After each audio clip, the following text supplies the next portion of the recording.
up. Jeff and Jeremy in the morning.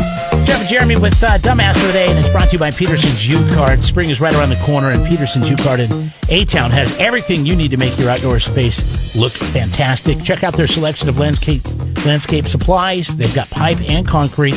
Go online to look at it all. Go to Peterson's, the letter U, cart.com. How pathetic can some people be? If you work in a drive-thru, it's terrible because people talk down to you all day. They just treat you like you're stupid because you work in a drive-thru. And you're clearly a dumb person. You can't do anything else with your life. You're dumb. You're an idiot, right?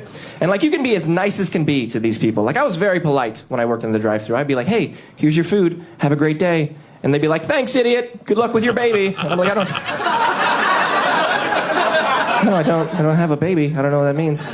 But it was the worst when, like, you would make a mistake in a drive-thru. People will lose their minds. It's insane how crazy they will go. Even when that mistake isn't your fault at all, right?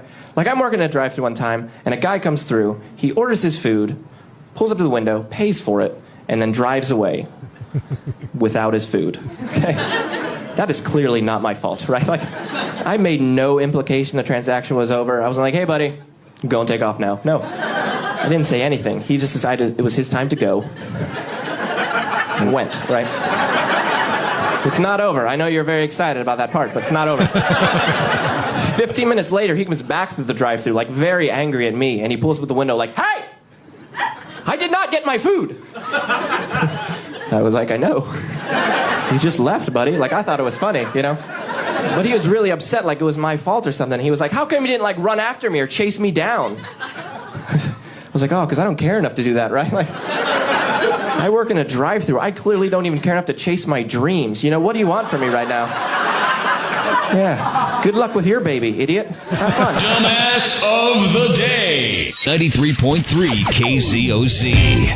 All right. Ohio police officers at the drive-thru thing will come up in just a moment. Bear with me. They showed up at a man's house because a neighbor complained that he was blasting loud music at 1:30 in the morning. They showed up, and they asked him, and said, "Hey, what are you doing playing the loud music?" It was Led Zeppelin. He said, "You can't play Led Zeppelin quietly, man." That's according to the police report. So he can't play Led Zeppelin quietly. You got to have it loud. Yeah. Okay. Yeah. I'd say the same about rap music. His 60-year-old neighbor told the sheriff's department that he began to play music loudly and was singing, which prompted her to text him with a demand that the music should be turned down. He works at a Wendy's near his apartment, and he apologized. The sheriff's deputy, this is what sucks for this guy, man. Okay? He's 40 years old. He's still trying to live that rock and roll dream. He booked studio time, and he was practicing. Now, they had to do a follow-up to the investigation of the complaint. So where do they go? They show up at his work. Ooh. God, embarrassing. That is super-duper embarrassing, right? Yeah. So when they showed up at his work, he's like, okay, he tried to explain to him, he's like, "Listen, there's a reason why I was doing it, okay? I was trying to practice singing. I was looking on booking some studio time in the near future to record an album. And he feels as if, though, his actions should be justified because he's trying to live that rock and roll dream." Well, then you need to do it somewhere else. Was this late at night? This was like past and see, it was 1:30 in the morning, and chances are he probably worked until like midnight or later at the Wendy's. His clock is different than yours or mine, or closing down, and he went to go ahead and practice after he got off of work, and that did not sit well with his neighbors. What would you do if police came here and had to ask you questions? Like, would you just be mortified? Well, I mean, yeah. I mean, I would go talk to them. Then I would come in here and make up some kind of lie about what it was about and say it was some sort of mistake, or that I had a crazy ex-girlfriend, which isn't true. So, like, seriously, like, what would you do? Like, I wonder what the policy of our workplace is if police come and question us about something that we did at work. It's a bad look, right? It's always a bad look. But I mean, I wouldn't mind it here as much as I would mind it other places. I don't care about you people that much. True. And I've known you forever, so true. It's not And, that big a and deal. chances are anything you do is 80% of your coworkers have done something Worse. yeah, exactly. They've done something more unsavory than what you've done. So you'd be like, oh, yeah, well, don't throw stones if you live in a glass house, bro. Have the cops ever come to talk to you about anything? I mean, because they need to talk to you about That something one that time you did? I was falsely accused in high school See, me of too. assault. Yeah. That's crazy. Yeah, and I was falsely a accused, bad too. look because cops Came to my house. They called me to the office, and then they called me to the office like 10 minutes before class got out, and our high school was a fishbowl.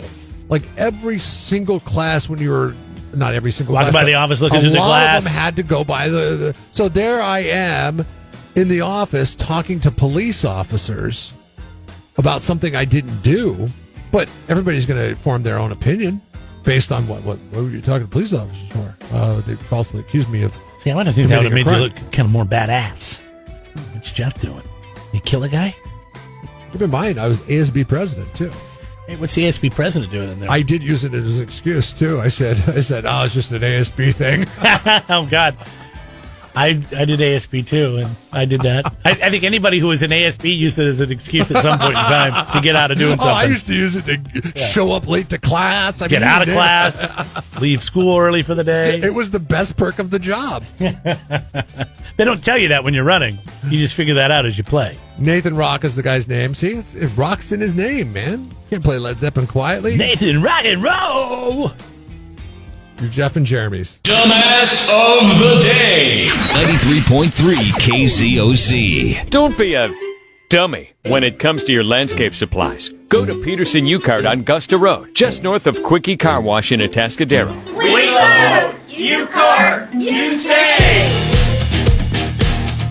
There's a place that you go to for food on a regular basis, and you, every time you go there, you're like, I don't know why I go back. You complain about the service. Is it the place that has the drive-thru? The cost. Does it have a drive-thru? I said I'm not going to give any clues as to. I think you know which place I'm talking about. Well, okay. Well, that's why I go there, because I don't want to go inside, because I want to go through a drive-thru. Socially distancing. That's why. Yes, that's why. Not because you're social lazy. distance. Because you're lazy. Nope. Because you complained about this. Yes, place I'm lazy. way before the pandemic. I don't want to go inside. And every once in a while the place is really good. I never Such hear a about dart those throw. times. Do you ever go next level with it? Because it's been at least 5 times I've heard you complain about. You this mean place. like call them and complain? Yes, I've done it once. Go to the manager. Or do anything I like got that? home from this Where's place, that get you? and I don't know. It made me feel better because it wasn't like I was going to go back. And they forgot to put the ranch dressing in for my wife's salad. And I called them up and I said, "Hey, you didn't put the dressing in." They said, "Come back here and sit through our drive-through." I go, "What is she supposed Pick it to up. do? We don't have any dressing at the house. We paid for the dressing. It's not there." You pay extra for the dressing? No, but it comes with the salad. Oh, it comes with the purchase. Oh, you bought a salad. For her. I would want the dressing for that. And so now I got what I want to eat, but I wish it was my food because it's her food. Now I want to eat my food before it gets cold, and now her salad's sitting there. She got nothing to put Now on. nobody can eat. So you So call the she manager. just put it in the refrigerator, and she made herself some soup. And then later she went and bought some ranch at the store. What was your point? Never. He's trying to upset me. Never order salad. Are you just through- trying to upset me? Never order salad through a drive-through. Well, That's it's my the point. worst. No, I learned it was my fault. Really, at the end of the day, I'm not going to judge this jackass that's working the drive-through who, obviously needs to get an education and figure out how to do his job or her job. So you call the manager. The person's, it's my fault for not checking. What so was the now manager's they've got response? all these bags, inside bags. I pull it all out. I figured you're the one that to ask because I don't know. I've never taken it to that level. I've just always just kind of like. You've never called? Oh well, that's what it is. No, I said, hey, you didn't put the ranch in there, and now my wife's got a salad with no ranch on it. And No what did dressing. they do to make it oh, right? I'm sorry, sir. What did they do to make it right? They just didn't do said, anything. Sorry, sir. Nope. They said they were sorry. I said, yeah, me too, and I hung up. So that's the payoff that you got. I'm just wondering, like, what the end game was. You just wanted somebody to admit they were wrong. I never and that call. they wronged you. I never call. I called one time. That's the satisfaction that all you need in life is just admit. No, I was mad. I wanted them to admit- deliver it to my house, but there's no way I want anything. I don't want them to know who I am because the next time I come through, they'll spit on my food or something. So I'm not going to. They took one of their employees out of the machine that is their business model just so they could bring a little cup of ranch dressing to your two house. cups of ranch. It comes with 2 cups of Because ranch. you asked for extra. They have really good ranch. Of course, too. you asked for The extra. best ranch too. I didn't get extra ranch with my dressing. No, I didn't ask for extra. It comes with 2. It's a big salad. Are you happy now? Well, I'm just happy because I wanted to find out if you were called the manager guy. And Yesterday- I now realize that if you will call the manager over missing dressing, you will call the manager for anything. No, it's the only thing I've ever called on. Right. Yesterday, we got into an argument about a deal that Jeff wants to change. I said, hey, you got to honor the contract we have, and it's about if one of us wins the lottery and the other one gets $1.5 million. Well, he reached out to Jeff Stulberg, our attorney friend, who's here in town, Jeff Stulberg, StulbergLaw.com, and he's agreed to come on with us just before 8 o'clock. So if you wanted to hear what the legal guy is going to say, what the law says, then make sure you're with us. Whoa! Jeff and Jeremy in the morning. All right, Jeff and Jeremy here. It's KZOZ online at KZOZ.com. So, I realize when doing this that we are just everybody's time waster. I mean, we are going to call a real attorney that has real work, real law to do, and bother him about the most petty of petty well, you called him. arguments. You reached out to him. He's now called us back. We were trying to get you on the show yesterday. Good morning, by the way, Jeff. Jeff Stulberg, Stulberg Law. Hello, Jeff. Good morning, guys. How are you? Well, we're doing good. Our friendship is on the line here, but, other than that, not with you, but with each other. Okay, So- but no pressure on me, right? Okay, so obviously Jeff and I didn't win the lotto yet, but there's another drawing coming up. So we have a deal, okay? But and we came up with sights are this. set for Mega Millions now. That's a good investment, right, Jeff? If you win. We came up with this deal about, I don't know, a year and a half, maybe 2 years ago. It was in the last couple of years. It was a handshake deal.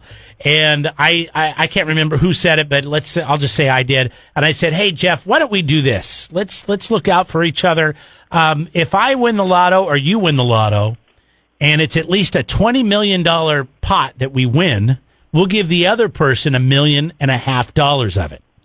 So that way, if you win the $20 million, I'll get $1.5 million, and if I win the $20 million, I'll give you $1.5 million, just because we're working together.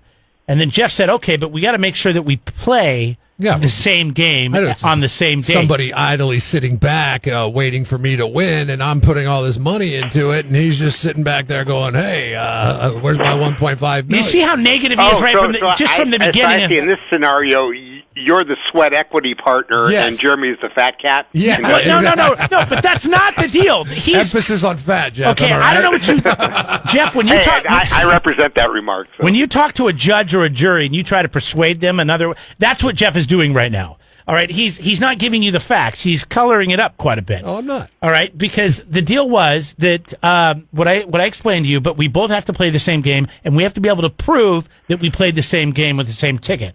All right, we handshake on that deal. And Jeremy agreed to those terms. So now, And I agreed to those. I go into work yesterday and I said, "Hey, I got the lotto tickets. I bought one of each." And he's like, "Oh, well, I bought 5 of each." So and he's like, "So if I win, then I'm not going to give you the 1.5." I'm like, "No, that's not true, because we agreed. which would be 300,000. We agreed that we only had to play the same game. We never talked about how many tickets we each had to buy." Mm-hmm. So I invested $10. Jeremy invested $2. Since he invested 20% of what my investment was, if I were to win, I feel like I should only have to pay him 20% of what the agreement was, which would be $300,000 as opposed to 1.5. Now we're talking about $750 million on Friday here. And a lot of people say, well, it's, what's 1.5 million when you get $750 million? But the state takes a lot. If you take the lump sum, you have to cut that number in half. And, you want to make sure that you're in this together as a team, as your compadre, that right. you're as invested as your partners are. Can we just hear what he has to say? All right, you heard what the handshake deal was, right? Yeah. And now, as far as I'm concerned, I see Jeff wanting to change the deal because the only deal we made was we each had to show that we played the game. We never talked about how many tickets, that he bought or I bought would matter. Okay. So am I supposed to be the judge on this? Yes. Yeah, you're Judge like Jeff. that. Judge Jeff. Stulberg. Yeah. Judge Well, then Stulberg. I'm going to take the diplomatic route and say the contract fails for uncertainty. Oral contracts are enforceable, but both sides must understand in advance what the terms are. And clearly, you guys do not have an agreement as to the material terms of the contract Now, for Jeff- these types of contingencies. Okay, there's more evidence here that you're not aware of. I have this whole original deal on tape, and I could send it to you. When we made the original deal, it was recorded. An audio file was recorded. We both agreed on the terms. Does that change your mind? I would have to know what happened, and also, your claim isn't ripe yet because nobody's won. Yes. Yeah, see? When you win, it changes everything, right? And I can't shake your hand now because I got a big piece of plexiglass in between the two of us. So But we're it not also doing... sounds like there's an anticipatory repudiation of the contract between you two in advance. But So- here's the problem. I have it on tape. I have it on tape that I don't agree to these terms before I win. I have it on tape that we agreed to the terms I told you, meaning that if I won, I'd give him $1.5 million. If he won, he'd give me $1.5 million. The only deal was we each had to show that we played the same game on the same day. We shook on it. I have that. All right. What I'm afraid of is he's setting a bad precedence here to everybody who's listening, because now they think they can go back and welch on any bet they made or any it's not a deal they welch. made because they've now had a change of heart. Jeff, have you ever have you ever had buddies come over and work on a house and then you give them a bunch of beer and like a barbecue or something like that? It's not the same. And you got some friends that are working really hard and they're really helping out. And then you got one guy over there having a conversation with people. He might pick up a hammer, nail a board, then he goes over and grabs another beer, and then he goes and grabs another nail and then puts another nail in, then he goes and grabs another beer. That's what I think Jeremy's kind of doing here. Well, you've described most partnerships, which is why most business partnerships fail. Yeah. Yes, I know. This I don't is know why how ours rock has bands lasted. break up, right, I don't Jeff? know why this group has lasted 20 years. I have a sound legal opinion. I think in terms of your guys' respective partnerships, you should stick to radio. Yes, absolutely. Okay, but Hey, let me ask you this, Jeff. You cut Jeremy in on the golf club? No. Well, there you go. The golf There's cart? a That's not bad true. equity there. That's not true. I do usually gift him a golf cart at some point when it looks like sales are down and we're not going to meet our quota. you've given me one. He's given me one. I think it's expired. So you give him the bread right before it gets moldy. Yeah, Right. exactly. Yeah, right when it starts with that little white haze on there before it turns green. And you must be talking about CentralCoastGolfCart.com is what you're talking about, right? Well, and not to advertise for you, but yeah. Oh my God, this has gone nowhere. We don't have a decision. So, in other words, what people talking that are about- listening to say, you're they've talking got about- an attorney on the phone. They explain the deal, and Jeff has changed the terms, and yet he wins. I don't like it. Jeff, just to clarify, you're talking about 10 rounds of golf for $119, right? That's right. So my thing is, Jeff, I'm going to sue the son of a bitch. If he wins on Friday and doesn't give me my due, I'm going to sue him. And I have it on tape that he agreed to the terms, and I explained that to you. And I tried to explain to him that it's going to be very hard to sue me when I'm in the Cayman Islands sitting on $700 million. That's true. You know what? This sounds like a case for Judge Judy. Oh, I know it does. Because it's really going to come down to a fact that one of you spent $8 more than the other, and neither of you won. That's what it's going to boil down to, yes. Absolutely. Yeah, I know. 100%. But, we're just living in that fairy tale world right now. What if? Well, Most you can't people- win if you don't play. Right, exactly. And most people's what ifs are like, hey, what if I won the lottery? I'd buy a new house. Maybe get a pool or something along those lines. Ours is how we're going to just explode our relationship. Well, that's a worthy goal. Thanks. Just make sure you do it publicly so that people get the entertainment value. Thanks for the sage legal advice, as always. Stulberg Well, Law. my pleasure. You got what you paid for. But to your listeners, if you've got a real legal problem with some significance that actually concerns you, feel free to call me at 544-7693. There you go. All right, Jeff. Bye-bye. There you go. Have a Good great morning. weekend. All right, see you later. Jesus. We got what we paid for, that's for sure.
Subscribe to the Jeff and Jeremy podcast now on Apple Podcasts, Spotify, Google, and YouTube. It's your Central Coast commute-friendly podcast.